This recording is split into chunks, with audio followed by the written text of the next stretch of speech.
swordfish, shrimp, all different kinds of fish and shellfish.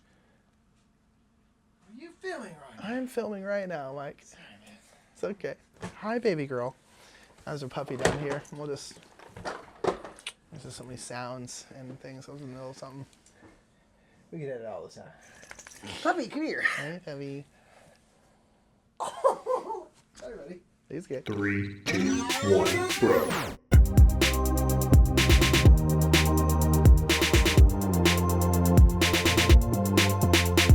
What's up, everybody? My name is Nick Murphy. I'm one half of the Brothers Murph, and this is What's on That Shelf, where we go through one of the perfectly square Cadillac's shelfy shelves here, and we go through each game on it and give a little review, an overview, and talk about why we have it, why we like it, and frankly, just why we keep holding on to it. So we're actually talking about this shelf right here, and we're going to start off with a small game. This is one of our blue shelves. You can see our shelves are arranged by color. This is kind of like our light blue.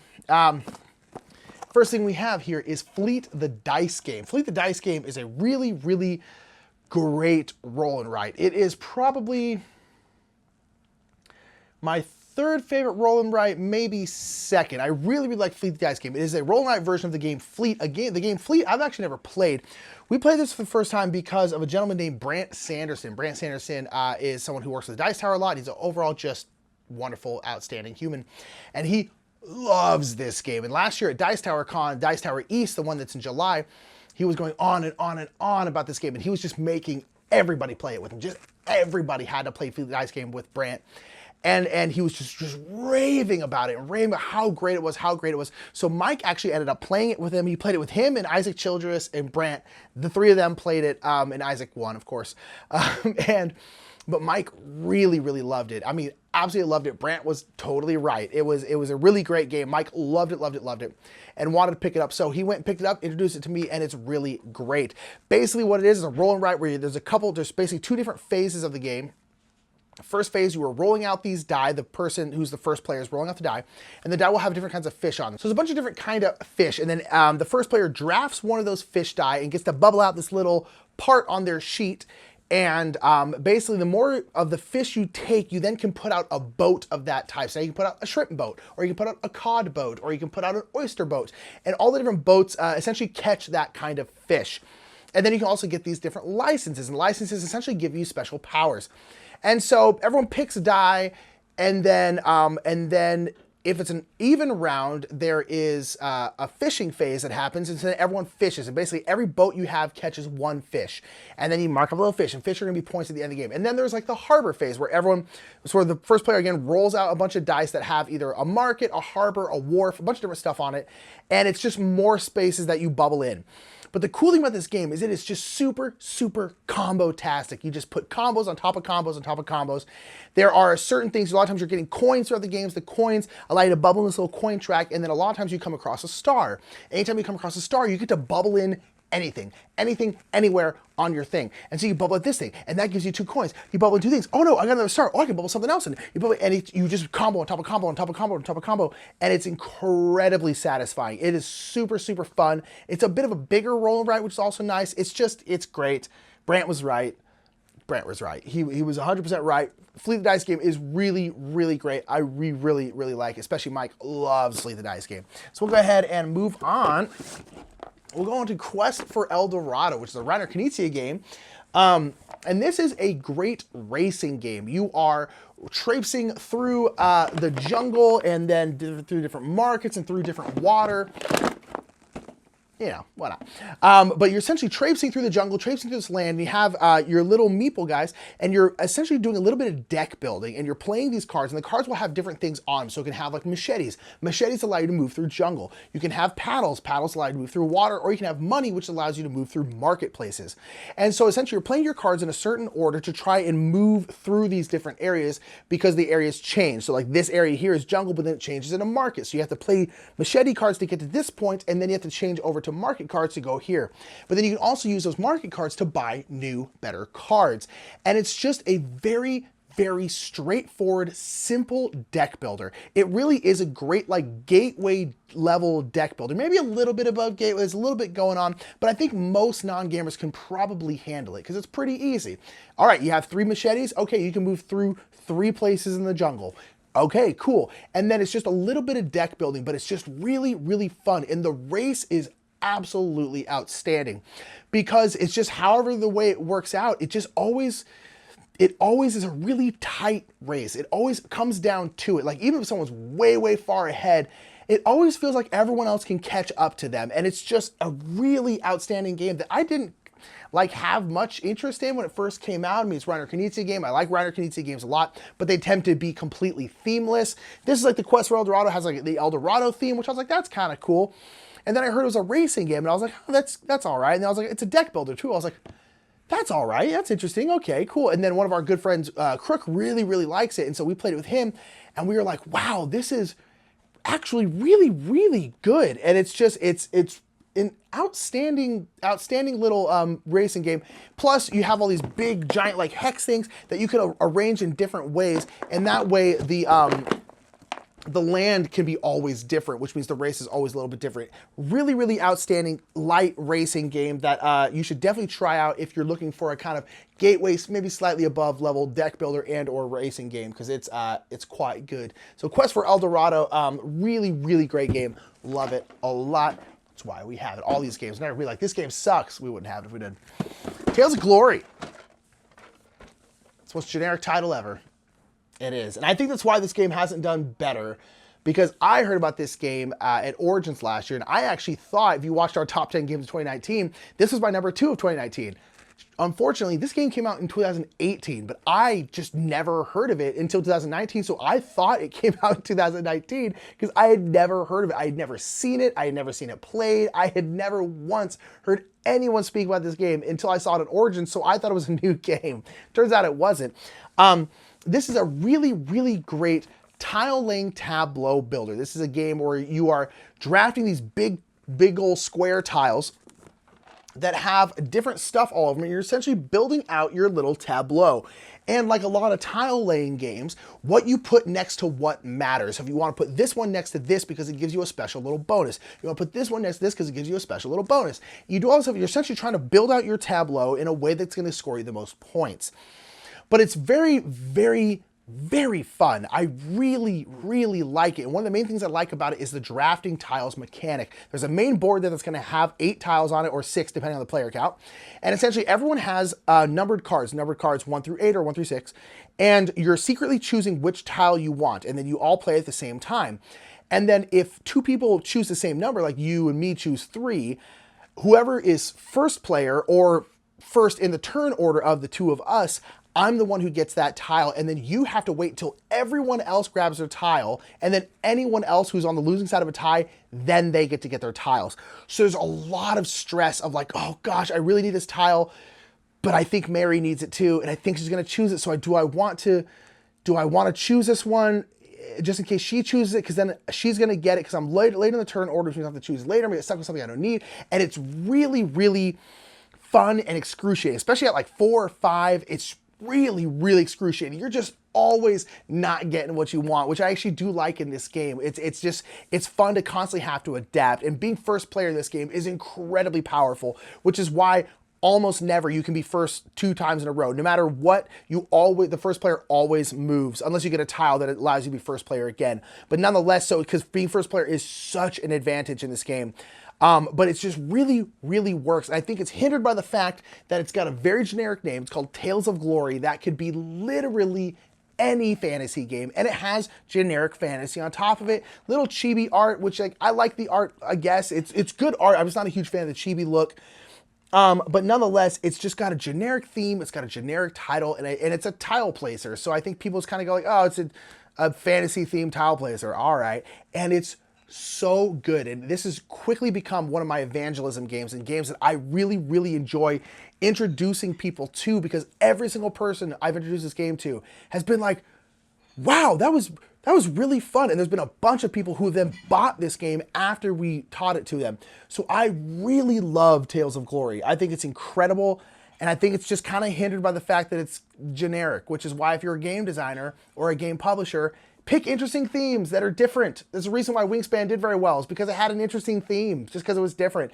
This is kind of boring, and I actually like generic fantasy, and even then I was like, man, this is generic. This is generic, but it's really, really good. If you like tile placers, please give this game a try. It's freaking incredible. I love this game. I just love it so damn much. All right, that's Tales of Glory. I'll stop gushing about it. It's got a really good insert, too. It's got a really great insert. All righty.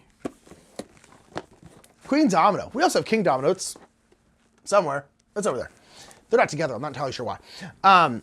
Queen Domino. This is the sequel to King Domino. This is kind of like the gamer's version of King Domino. King Domino is a tile laying game. But that's very, very gateway level. One of the Spiels Jahres by Bruno Catala, Brukels Katukels as we call him. And it's a really great game, but it's very, very gateway level, and I really like it. I actually like it more than Queen Domino. But Queen Domino essentially is the gamer's version of it. It's a much bigger, much heavier, and by much heavier, I mean it's like medium lightweight, not super heavy, but it's much heavier than King Domino, a lot more going on. And essentially, just like King Domino, you are drafting domino type tiles that are terrain tiles that have two different terrains on them. So like one side is forest, one side is lake. And then you have to put them next to other things in your kingdoms. You always have to match one land type, kind of like dominoes. You always have to match numbers. This, you have to match land types. And you're trying to build the best kingdom you possibly can. But in this one, there are a whole bunch of different things. There's like castles that you can put in your thing. And the more castles you have, you can essentially attract the queen. You can put knights down, which give you extra points. There are a whole bunch of different buildings up at the very top here that you can draft. There's like a dragon that you can then send to go destroy a building so that no one can draft it. And it's just a lot more going on. And I really, really like Queen Domino. The main reason why I like King Domino more is because of how simple it is. I'm just like, you know what? I just want to play a nice, quick, tile-laying domino type game, and I want to be able to play it in like 15, 20 minutes. King Domino is boom, right there. Also, King Domino, I can teach to new players. Pretty much no one has an issue learning King Domino. Queen Domino, I can't bring out with new people if they're brand new to gaming. I mean, you know, there's always exceptions and stuff like that, but like King Domino is just easy, quick, light. I like it. I really like Queen Domino, but King Domino just gets the nod for me. But nonetheless, it's a really great game. This is Mike's preferred one. Mike prefers this one over King Domino, but it is still very, very fun, and it is fun to kind of play a gamer's version of King Domino. So if I want that King Domino feel with a little bit of oomph and I have a little bit more time, Queen Domino all the way. It's really, really fun. And just an outstanding game. It's a good time. And if you like King Domino, definitely give it a try, because if you like King Domino, you're probably gonna like this, because it's the same game except for having more. And that's one thing. Like I can't remember. I think it might have been Z Garcia who said it the best when it comes to Queen Domino. That everything that's in King Domino is in Queen Domino. There's just more added. There's nothing taken out of King Domino. So if you really like King Domino, you're probably gonna like Queen Domino, because everything in that game is in this. It's just this adds some more on top of it, which is just fine. I think that's totally cool. And I love that a lot of board games have sequels. I think it's a kind of a cool thing about board games that I guess a lot of video games, everything else does. It just seems, I don't know, it always feels weird with board games with sequels, but I guess it happens more often than we think. But nonetheless, Queen Domino is a really great game. I like it a lot, especially if you want a bit of a heavier version of King Domino. That's your jam. Alrighty, last one. This is going to be empty after this. Is Colors of Paris, Colors of Paris, or I believe it's called Old Masters if you get it in Europe. You can watch Matthew Jude's review of it, and I did not know it had a different name in Europe, but it does. It's called Old Masters. But nonetheless, Colors of Paris is a game by Super Meeple. Super Meeple is the same people who make the same overall company that makes Tales of Glory. Colors of Paris is a game that we were extremely interested in because it has a painting theme. I think painting is a very interesting theme, and I think it's a theme that's very underutilized in the board game world, because there's so much you can do with painting. You can have the game about painting paintings. You can have the game about running a painting workshop or a sculpture workshop, like Michelangelo and all those kind of people had these big workshops where they had a bunch of apprentices. You can have it about that. You can have it about selling art. I just think art is an interesting theme that basically gets completely looked over. But this one is actually about painting. And the game, everyone has their own little board and a special painter, and this painter has a special power. And then you're essentially gaining different abilities. And the abilities, you're gaining strength in 3 abilities, rather. You can be better at painting. You can make your painting more efficient in terms of using your paint. And you can essentially be more efficient at mixing your colors. But the main attraction of the game, I guess, is this big circle rondelle in the middle. This is the thing where you put in your action meeples on the outside of it, and then you're doing that action. But at the end of each round, that action board is going to then turn. And here's the thing, you have three workers to begin with. You put them out there, you activate them, you do all your stuff, and then at the end of it, you have to take 2 of them off, but you leave 1, and then the board turns. So a lot of the game is figuring out who do I want to place, and you always have to think of the next round, because you're like, okay, if I place this here though, I may want to leave this guy right here because then this is going to turn and ooh, now I'm going to be able to get some blue paint and I really, really need blue paint. So I'm going to put this one here, get the thing I need right now, but then next round I'll leave it there. This will shift and then I'll get some blue paint. So there's a lot of really fun decisions around placing your meeples and then figuring out which one you want to leave behind is very, very interesting. And then there is even a spot you can go to where you can manipulate how much it turns. Usually it turns 1 spot, but you can go to a spot where you can either turn it 0 or you can turn it 2. So sometimes you have this whole plan and then someone goes to that spot, turns it 2, and then your whole plan is out the window and you got to adapt to it. It's very, very cool. The main thing about this game that I think this game is good and I like it a lot. What keeps it from being a great game for me is really the painting. The painting is just, you can see these paintings up here. It's just putting colors on this spot. It just feels kind of, I don't know, it just feels kind of lackluster. And we've always found it to be, and I've heard other people say just the opposite, but for us, it's always been too easy to paint stuff. I don't know. We need to play it some more. We've played it a couple of times, but we haven't really put it through its paces. But like, I like the game a lot, but I want to like it more. There's something that's kind of holding it back. I'm not entirely sure what. I think it might be the painting, but nonetheless, it is a very fun game, and I really, really like the action selection system with the rondelle and the worker placement. It's very, very fun, and I think it's an interesting idea. And I think the game just might need an expansion or something. I don't know. I like it a lot, but I was kind of expecting a little bit more out of it, I guess. And so this is a game that we're gonna try a few more times. But this may be a game that is kind of on its way out for us. You know, we'll have to kind of see. I do really like it. Always down to play it. But this is one that I think I had really, really high hopes for, and they didn't quite meet that. But nonetheless, it is still a very good game, and I'd say try it definitely for the action selection system because it's very fun. It's also not a super, super heavy game, which is nice. And on top of that, it looks great because it's about painting. Although this guy on the front, I feel like they could have had him painting a better picture. This is, I mean, nothing wrong with like abstract art. Like abstract art's fine, but like, it's like about old masters, and like you have in here like Van Gogh and like Rembrandt and Monet and all this kind of stuff. And then you chose someone painting just like shapes. I don't know.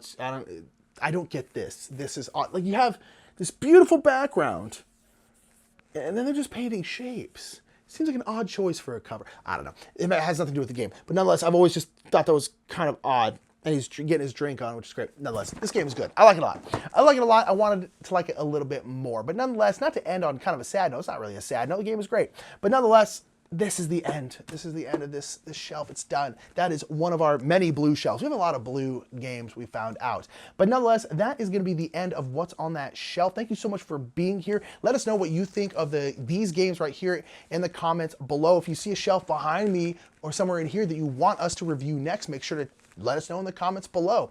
And I guess until next time, have a great day. This is what's on that shelf. My name is Nick Murphy, one half of the Brothers Murph, and we will see you later.